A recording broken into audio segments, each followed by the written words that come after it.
Welcome back to Benny's Custom Works, proudly supported by Sparesbox and Valvoline. Today we are back on the IS200. Today's the day where we're going to start our engine conversion. So basically a short rundown of the day is we're going to be ripping everything out. So engine, transmission, radiator, full exhaust, we'll pretty much rip the whole thing out. The intake, all the power steering lines, our front bar will come off, our intercooler will come off because we're going to be running the new engine aspirated. So plenty of stuff's going to be coming out. And hopefully, if all things go well, our mount kit literally just turned up from the postie. So if all things go well, we'll be able to actually start mounting the engine and transmission today. But yeah, bare minimum today, we're going to be getting everything out and then assessing the bay. So let's rip into it.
Sorry, internet.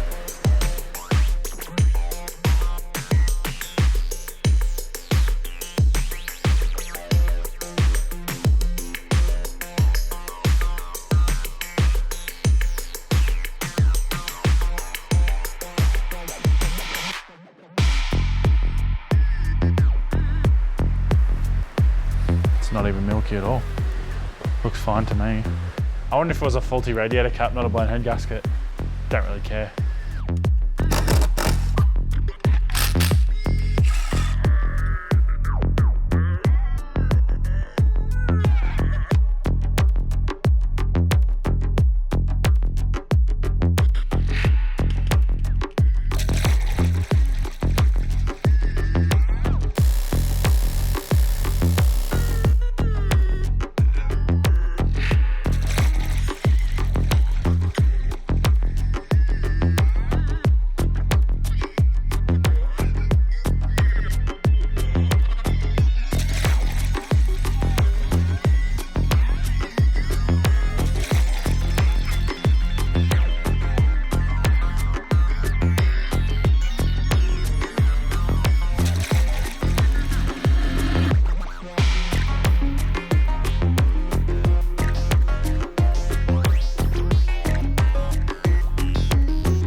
feel like something's attached.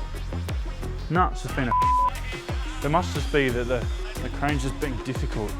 Oh no, there's one wire. Watch it go between. Oh, that was anticlimactic.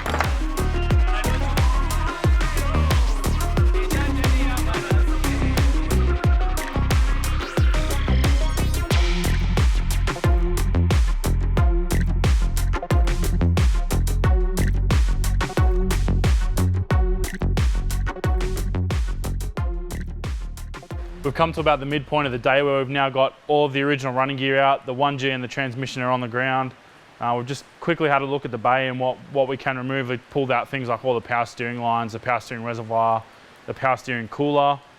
Previously we'd already stripped a lot of stuff like all the aircon out of this car, so that was already out of it. But having a quick look at the bay, there looks to be quite a lot of room. I've already trimmed off the heater fittings because we are actually going to pull the dash out and gut the backside of the dash. The heater core leaked in this thing anyway, so whatever, it's going in the bin. But give us a bit more room, and I'm hoping that we can use the factory clutch master style cylinder. That one's only a 5/8 bore. For an LS setup, generally you need a 3/4 inch master cylinder. Yes, we're putting an LS in it if we haven't got to that point in the video yet. We're about to jam that in, so we'll bolt the engine and the transmission that is going into this car together. The bell housing is already on the engine, but the transmission's not on the bell housing, so we'll bolt that in and then sling it in and start to have a look and work out where we're going to put our tough mounts.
We've got our engine and transmission located pretty much exactly where we want. Unfortunately, I don't have the material to make a transmission crossmember today, so I've just kind of cobbled together this couple of bits of square tube, which we're going to mount here temporarily to locate the transmission across and vertically in the tunnel.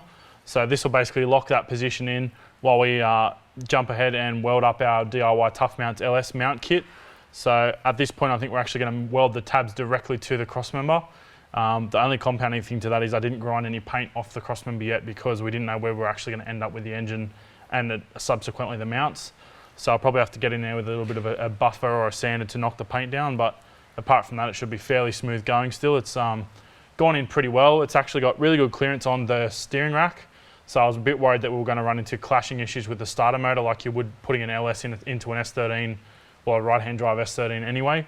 And the clearance on the clutch master cylinder is also good, so I'm going to be on the hunt for a 3/4 inch clutch master cylinder to replace the factory one. And even the hydraulic plumbing to go to the clutch system looks like it will work with pretty much just a shortening of the hard line and a recrimp. So it looks like we're actually having a couple of wins here, so we'll keep chipping away at it. I'll get this in, Basically, once this is bolted in, we can drop it down and start on the engine mount, so that'll keep us going for today.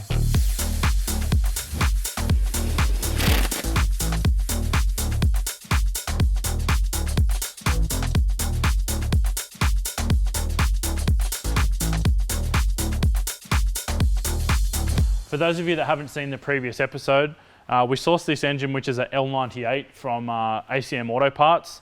Those guys are a pretty impressive wrecker or dismantler. When we went there, it's just a massive space and everything's clean on the shelf. We literally walked in there looking for an engine on the ground, and what we ended up actually finding was a running VE ute, which has, like I said, this L98 in it, backed up with a 6-speed manual. The massive bonus to this particular engine, however, is it already does have an aftermarket cam fitted. And actually having a bit more of a look at the engine, it's also got an aftermarket crank balancer on it as well. So it's obviously had a little bit of a love previously. So it's a massive step forward for us.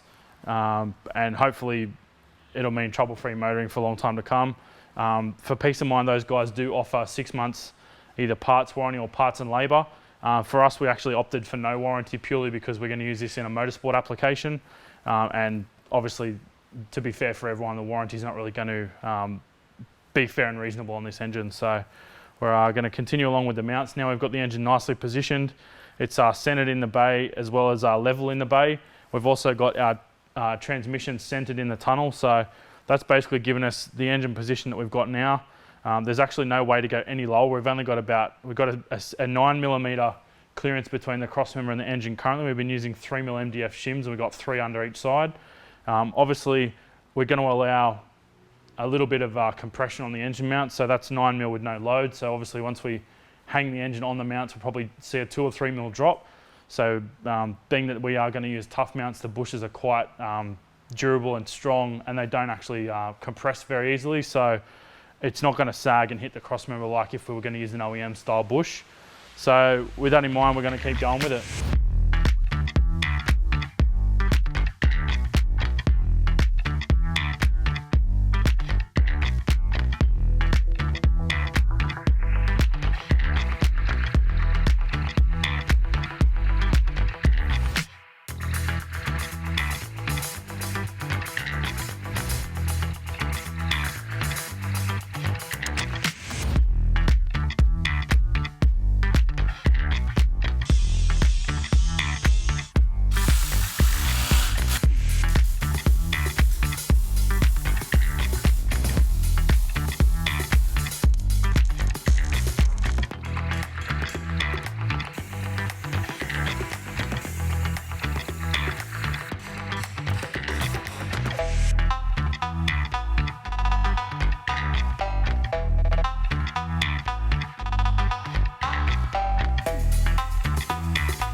Had a really good day in the shop, heaps of progress. We've got our 1G out, our new LS2's in, or our L98, depending on what LS you want to call it.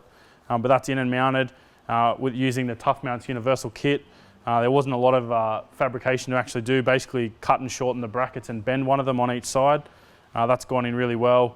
We've had a quick look at the radiator, and actually turns out we can use the standard IS200 radiator with some just custom radiator hoses, which we'll probably be able to find just picking through local part shops and stuff like that. So all in all, really happy with day one progress.